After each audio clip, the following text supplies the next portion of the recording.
안녕하세요. 김선민입니다. 오늘도 설교문을 읽도록 하겠습니다.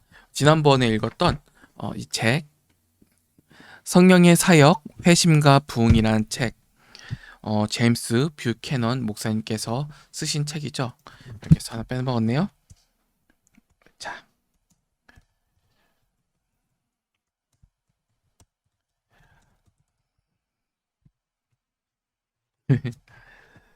당연히 읽는 목적은 제가 살기 위해서입니다.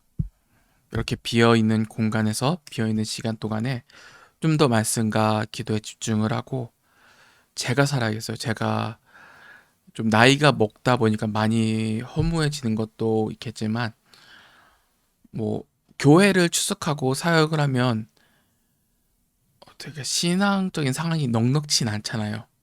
뭔가 물질적인 게 아니에요. 뭔가 말씀으로 자 뛰어갑시다 와 와 하는 그 생명력이 넘치는 걸 되게 간절히 바라는데 현실에서는 그렇게 생명력 있는 현실을 경험하지 못합니다.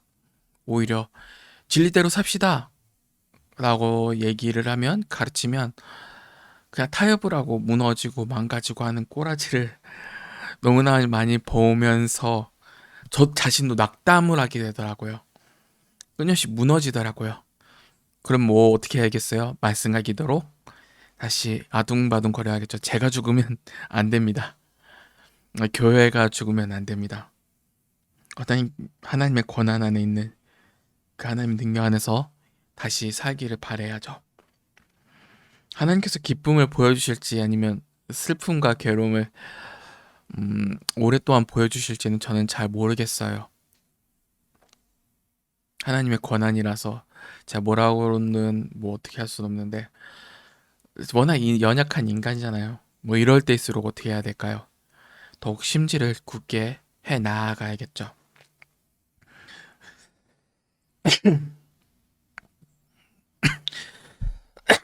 한번 이제 설교문 형식으로 읽어보도록 하겠습니다. 여기서 추가로 첨언하자면 가끔씩 유튜브를 보면 설교문을 읽으시는 분들이 계세요. 근데 되게 안타깝게도 그냥 읽기만 하는 것으로 되게 느껴지거든요. 되게 좋긴 한데 뭔가 확 와닿는 맛이 없어서 저는 와닿도록 하는 그 방편을 택하겠습니다. 읽겠습니다. 중생의 가능성과 불가능.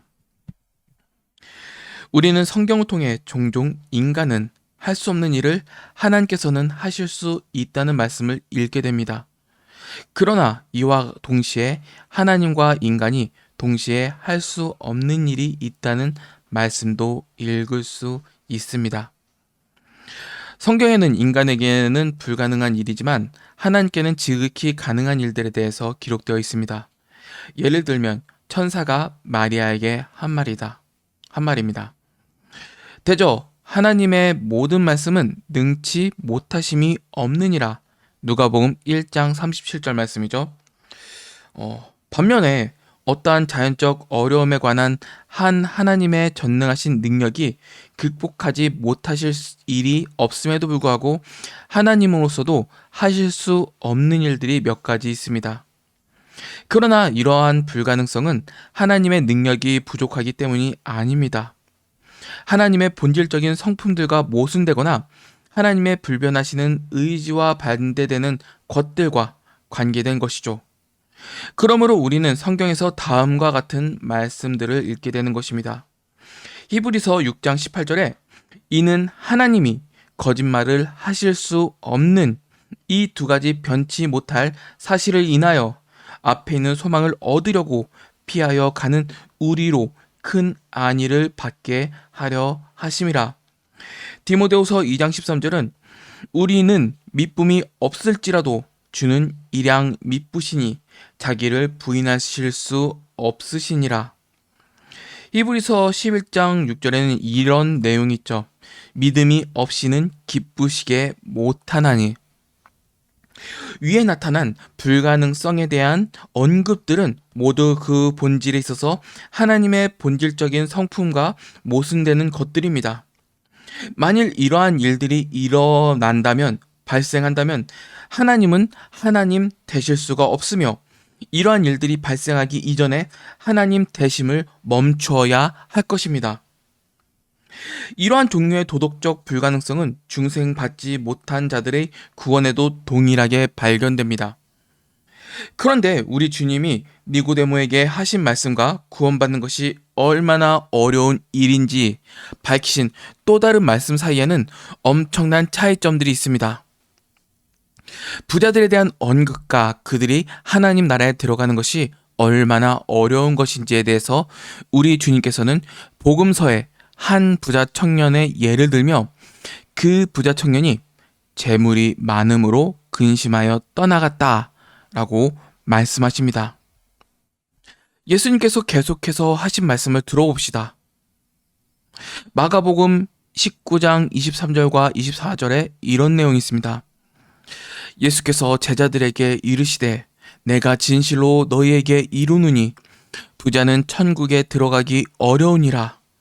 다시 너희에게 말하노니 약대가 바늘길로 돌아가는 것이 부자가 하나님의 나라에 들어가는 것보다 쉬우니라. 이보다 이 말씀 이후에 마가복음 19장 25절에 이런 말씀이 있습니다. 제자들이 듣고 심히 놀라 가오르되 그런즉 누가 구원을 얻을 수 있으리까? 그 질문에 대답하신 우리 예수님의 말씀은 우리가 더욱더 주목해 보아야 합니다. 그 다음 구절 마가복음 19장 26절을 읽어보겠습니다.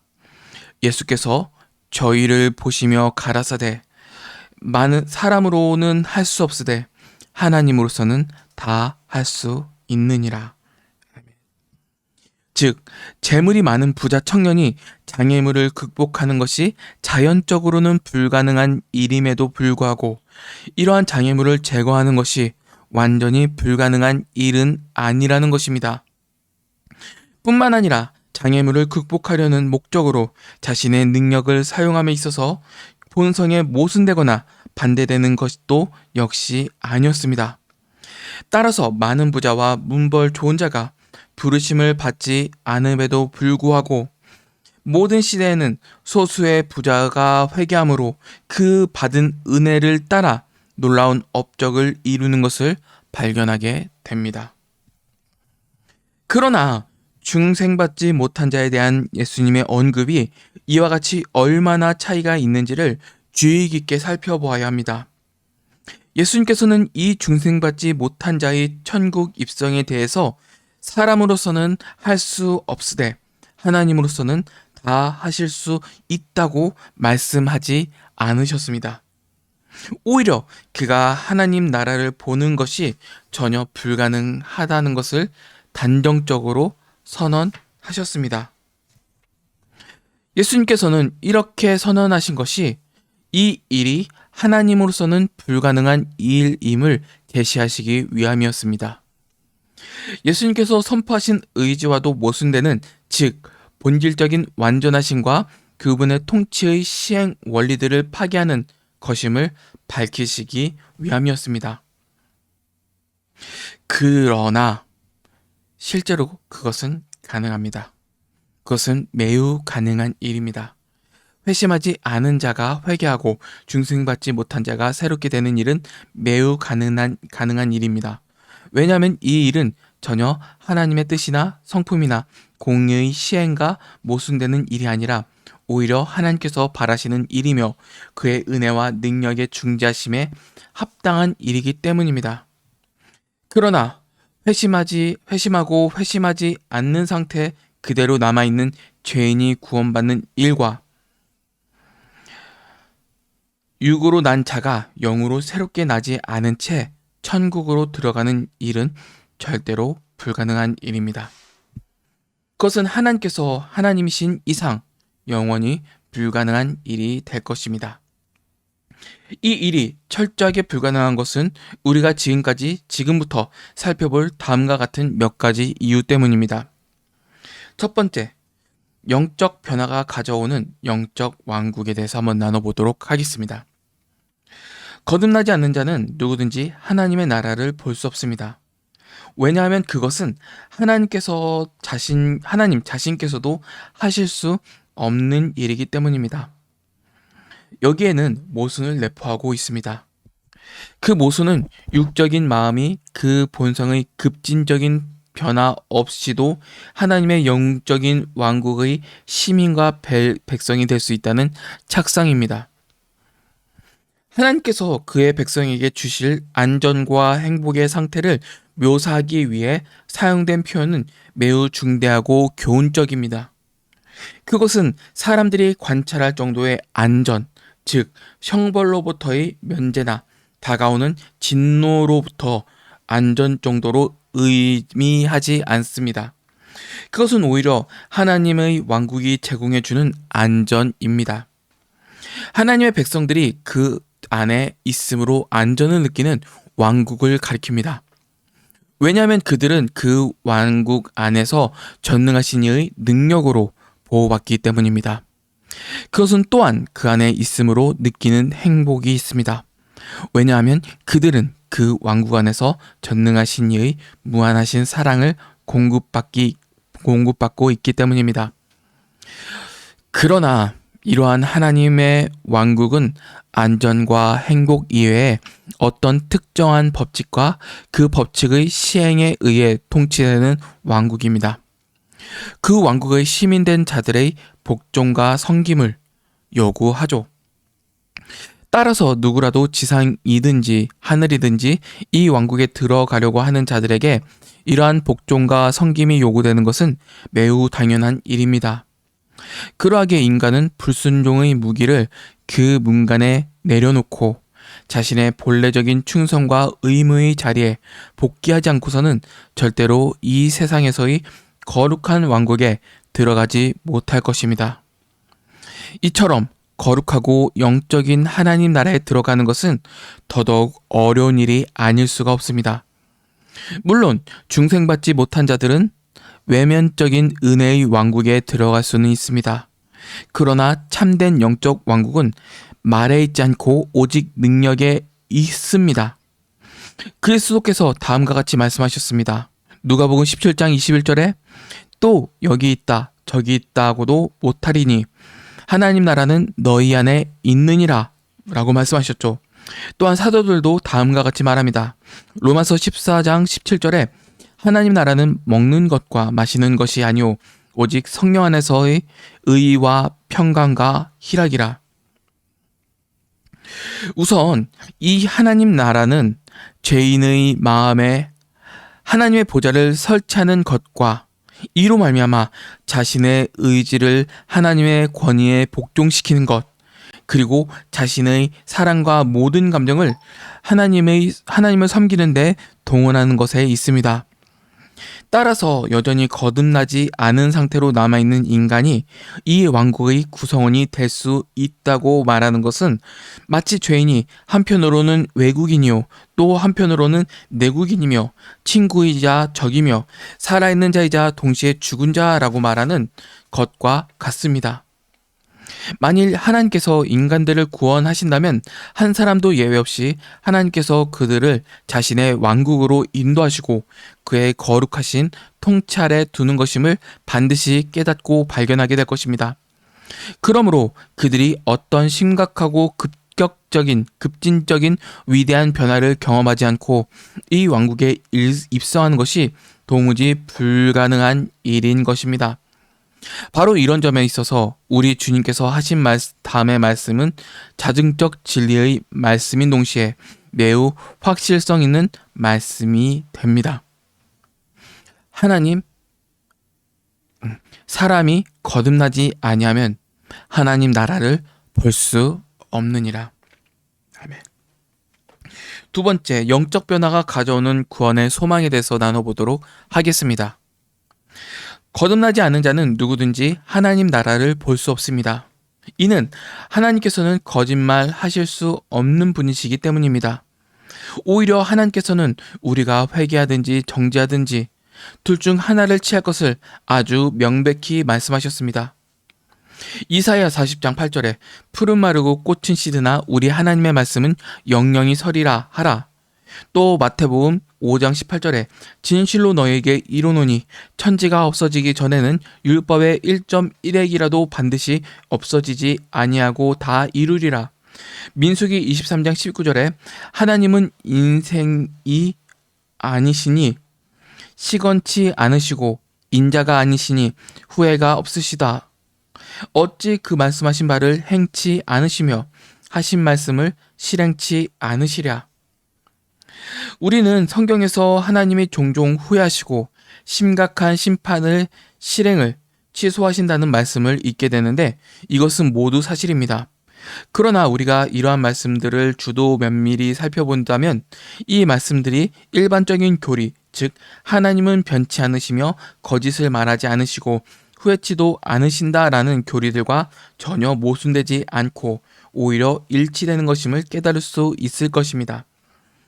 하나님의 말씀은 어떠한 경우에도 모두 성취되는 진리들이며 하나님의 의로우신 통치의 시행이 모순되지 않습니다. 그러하기에 회개하지 않는 죄인이 거듭나지 않고서도 하나님 나라에 들어갈 수 있다고 하는 헛된 소망을 가질 수 있는 근거를 모두 상실하게 됩니다. 하나님께서 후회하신다라는 것은 그의 백성이 회개하고 돌이킬 때만 하나님께서 그들을 향한 당신의 섭리를 변경하신다라는 것입니다.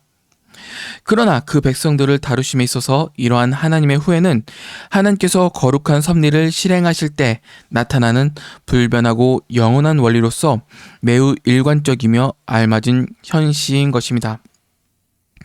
그러므로 역대하 12장 1절과 2절 말씀에서 로브암이 나라가 견고하고 세력이 강함에 여호와의 율법을 버리니 온 이스라엘이 르호보암을 본받았을 때 하나님께서는 애굽 왕을 그들에게 보내어 그들을 징계하셨던 것이다.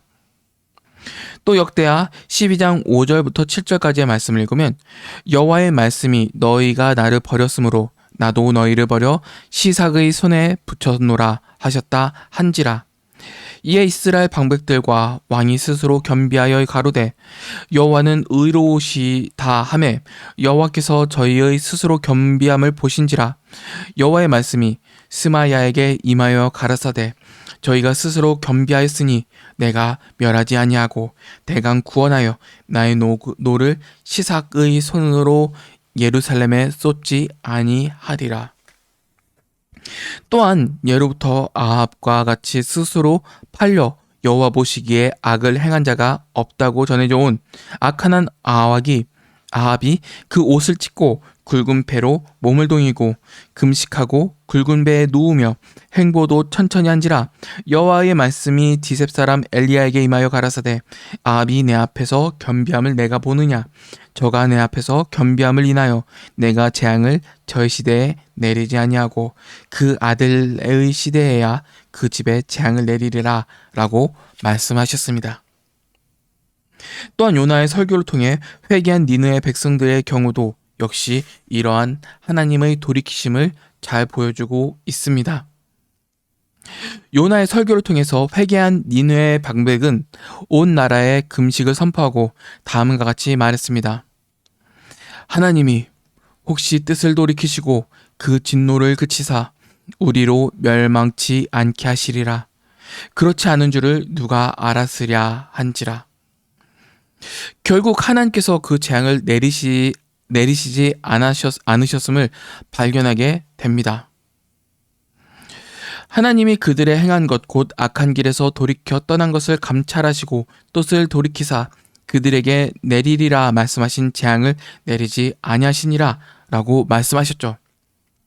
위에 언급한 경우를 비롯해서 인용될 수 있는 많은 다른 신뢰들은 은혜와 구속에 가해서 이것이 죄인들이 그 길을 버리고 여호와 하나님께로 돌아올 때 임박한 심판의 위협을 거두시는 하나님의 진리와 신실하심 그리고 하나님의 통치의 불변하시는 원리들과 완전히 조화롭고 일관된 소중한 교리의 많은 증거임을 시사하고 있습니다. 그러나 그렇다고 해서 이것이 인간 본성이 변화되지 않고서도 그들이 구원받을 수 있다거나 회개하지 않는 완고한 죄인들을 대적하시는 하나님의 임박한 진노가 취소된다라는 것을 시사하진 않습니다. 하나님께서는 오직 우리가 죄를 회개할 때만 재앙을 거두십니다. 그렇지 않으면 하나님은 스스로 거짓을 말씀하시는 분이 되며 하나님께서는 거짓을 말씀하실 수 없는 분이시라는 영원한 원리를 직접적으로 범하는 행위가 될 것입니다. 세 번째, 영적 변화를 통해서만 들어갈 수 있는 천국에 대해서 말씀드리도록 하겠습니다. 거듭나지 않는 자는 누구든지 하나님의 나라를 볼 수 없습니다. 왜냐하면 우리는 미쁨이 없을지라도 주는 일향 미쁘시니 항상이죠. 자기를 부인할 수 없으신 분이시며 아직도 여전히 죄의 상태에 그대로 고집스럽게 남아있으므로 고통받고 있는 자들을 구원하시기 위해 그분의 영원히 완전하신 본성과 보순되는 행위를 하는 것은 매우 불가능한 일이기 때문입니다. 여기에서 편집 좀 잘못했네요. 좀 아쉽게도. 아무튼 읽어가겠습니다. 사도는 다음과 같이 말하였습니다. 디모데후서 2장 12절과 13절에 이런 말씀 있죠. 우리가 주를 부인하면 주도 우리를 부인하실 것이라. 우리는 미쁨이 없을지라도 주는 일향 미쁘시니 자기를 부인하실 수 없으시리라. 이 문제에 있어서 하나님의 결정이 순전히 독단적이라 할지라도 이것은 그분의 전지적인 지혜에 근거하여 형성되며 지고하신 주권과 권위에 의해 시행됩니다. 또한 그것은 그분의 전능하신 능력에 의해 유지되고 불변하시는 진리에 의해 선포됩니다. 이는 우리의 공손한 주의와 존경을 명령하고 있는 진리입니다. 그러나 이것은 하나님의 다른 모든 시행과 통치와 마찬가지로 전혀 독단적이진 않습니다.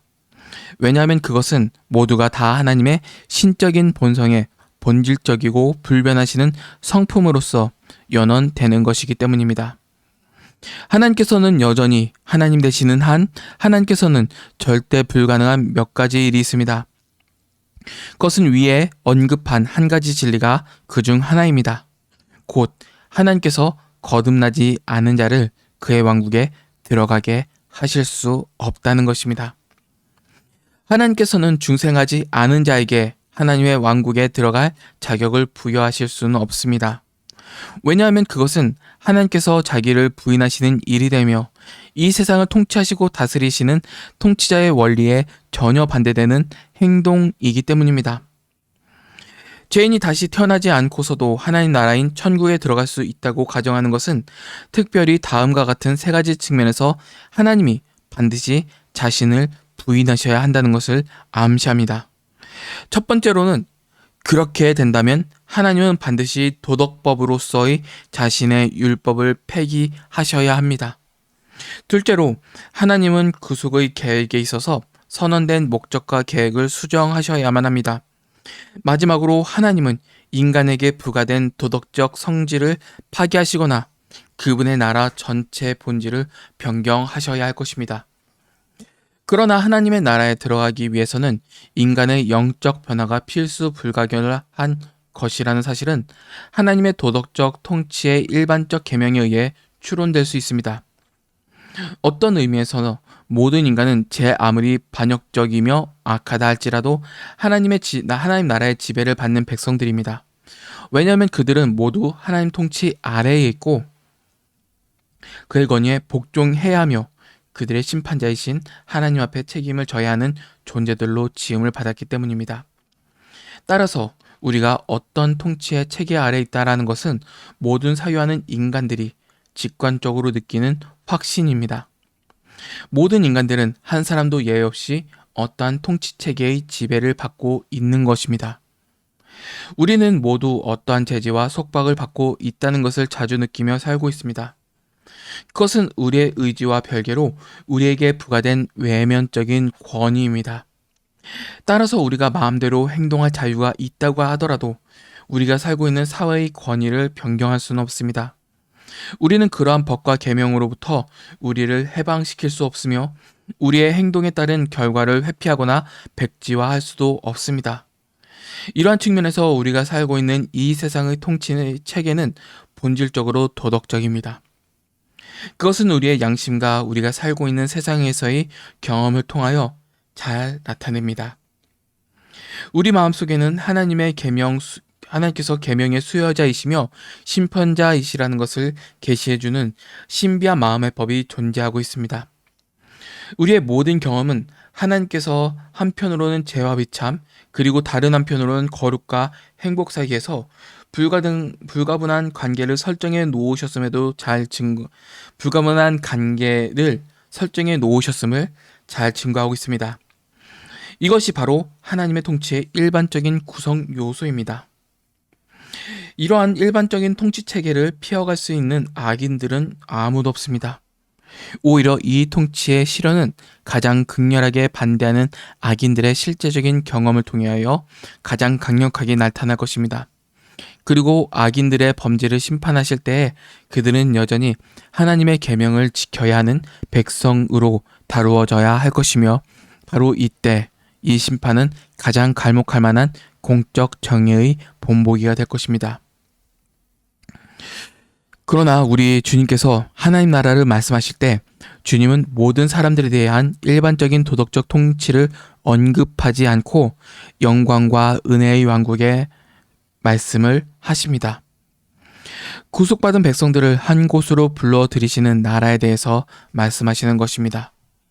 즉, 악으로부터 구속을 받고 주님의 전능하신 능력으로 보호를 받는 안전과 행복이 완전히 보장되어 있는 하나님 나라를 가리킵니다. 우리의 구세주가 되시는 주님은 완전한 평강과 안전의 상태로 자신의 백성을 이끄십니다. 우리 주님께서는 이러한 상태를 한 왕국, 아니 더 정확히 말하자면 그 하나님의 왕국이라고 칭하십니다. 이 하나님의 왕국은 세상에 있는 나라들과는 많이 다릅니다. 이는 하나님 자신의 불변하시는 의지와 제가, 하나님의 완전하신 본질과 성품에 전적으로 일치하는 규칙들과 원리들에 의해서 통치되는 나라입니다. 하나님께서는 이러한 통치 체계를 따라 자신이 직접 그분의 나라를 통치하시는 것입니다. 아멘. 이 새로운 왕국의 대표자는 다름 아닌 우리 주님이시죠. 그리고 그의 백성들이 바로 이 왕국의 시민이 됩니다. 그러나 우리 주님께서 하나님의 일반적인 통치를 언급하지 않고 단지 영광과 은혜의 새로운 왕국을 언급하고 있음에도 우리는 주께서 사용하신 언어를 통해 이 새로운 왕국이 전자의 왕국과 어느 정도 유사성이 있음을 추론할 수 있습니다. 그것은 바로 도덕적 통치 구조의 유사성입니다. 하나님의 왕국에서 시민된 백성들이 누리는 특권의 즐거움은 바로 하나님 나라의 본질적인 특징입니다. 이 왕국이 다른 왕국으로 대체되지 않는 한, 세상의 모든 도덕적 구조가 완전히 바뀌지 않는 한, 하나님 나라에서도 역시 하나님의 도덕적 통치와 지배를 받게 되어 있습니다. 이것이 복음에 잘 계시되어 있는 하나님의 실제적인 계획과 얼마나 조화를 이루는지에 대해서 그 결말을 살펴보아야 할 것입니다. 그러나 그에 앞서 그리스도의 왕국의 통치 체계는 하나님의 일반적인 통치 체계와 현저하게 다르진 않습니다. 두 가지 전제를 면밀하게 고찰해 볼 때, 첫째는 그 통치가 추상적인 통치가 아니라는 것입니다. 이 통치는 유대인들의 예배의식으로부터 발현되는 통치가 아닙니다. 이미 폐지되어버린 그들의 의지나 그와 유사한 모든 긍정적인 법령에 의해 구현되는 통치가 아닙니다. 이 통치는 하나님의 절대적이며 주권적인 의지로부터 발현되는 권위에 의해 구성되는 통치입니다. 그것은 하나님의 본질적이며 불변하시는 완전한 본성으로부터 연원되는 통치입니다. 하나님 자신이 변하지 않는 한, 그리고 하나님과 그의 피조물 간의 관계가 바뀌지 않는 한, 이 통치의 주도적인 원리들은 모든 세대에 걸쳐 영원히 종속될 것입니다. 두 번째로는 이 통치가 이 인간에게만 제한된 통치가 아니라는 것입니다. 그것은 하나님께서 창조하신 모든 지적인 피조물들을 다스리시는 포괄적인 통치입니다. 이는 하나님을 알 수 있고 하나님을 섬길 수 있는 능력을 가진 모든 피조물에 대해서 적용되는 통치입니다. 이 통치는 영광의 왕국에서 그의 백성들과 함께 만날 천사와 스랍에게까지 확장됩니다. 따라서 구속받은 백성들이 차별된 법에 의해 통치받지 않는 한 천국에 있는 거룩한 천사들과 마찬가지로 그들 역시 반드시 영적으로 거룩해야만 할 것입니다. 이 두 가지 고찰을 통해서 우리는 새로운 왕국의 재건함에 있어서 하나님께서 우주적인 도덕적 통치와 관계된 위대한 원리들을 고수하실 것임을 깨닫게 되는 것입니다. 또한 이 근본적이고 중요한 계명들을 통해서 하나님의 백성들이 하나님 왕국으로 입성할 때 반드시 그 거룩한 성품을 수여받아야 함을 깨닫게 하는 것입니다. 지난번에 그 설교문 읽고 아직도 끝나지 않았어요. 지난번도 시간을 많이 잡은 것 같은데 아직 지금 파트 3 읽었잖아요. 지금 파트 4가 나올 차례입니다. 좀 옛날적 언어가 많이 담겨져 있죠. 또 하나 그러나 그러므로 막 그러는 것도 되게 많아요. 웬만해선 글을 쓰면 좀 빼고 저도 설교문 쓸 때도 인간에서는 사용하지는 않는데 우리가 구원받았다라는 것을 한번 고민해 봤으면 좋겠어요. 나는 하나님의 백성이다. 하나님의 자녀다. 천국 백성이다 라고 하는 것을 고민해 보았으면 좋겠어요.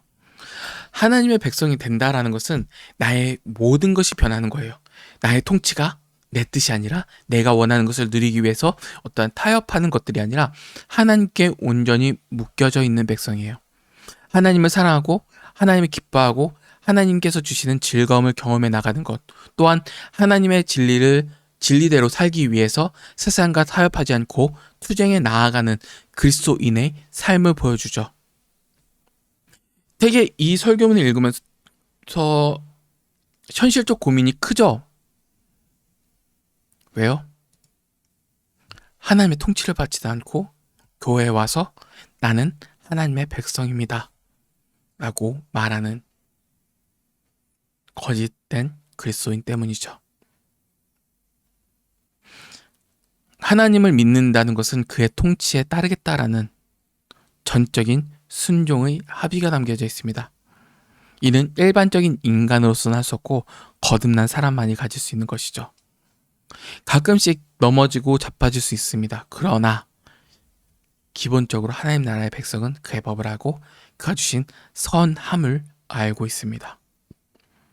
선함을 모르고 하나님의 거룩하신 뜻도 모르고 나는 그리스도인이다 라고 하는 것이 교회에 넘친다면 그 교회에 참된 그리스도인이 얼마나 있는지부터 고민해 봐야 할 것입니다. 좀 많은 사람들이 그려져 있어요. 제 머릿속에서. 한편으로는 읽어가면서 마음이 굉장히 찢기기도 하고 좀 그렇습니다. 왜냐면 현실에서 목회라면 진리가 되게 무능력해버리고 무기력해버리고 타협할 만한 여지가 있는 것으로 바뀌어버리잖아요. 현실의 교회들이 다 그렇잖아요. 그래서 매번 투쟁에 나가면서 싸워야 될 것들입니다. 다음을 읽어드려야겠습니다. 어떻게 하면 하나님의 은혜로 살아갈 수 있을까? 그 고민을 한번 꾸준히 해봐야겠습니다. 이만 이 설교는 마치겠습니다.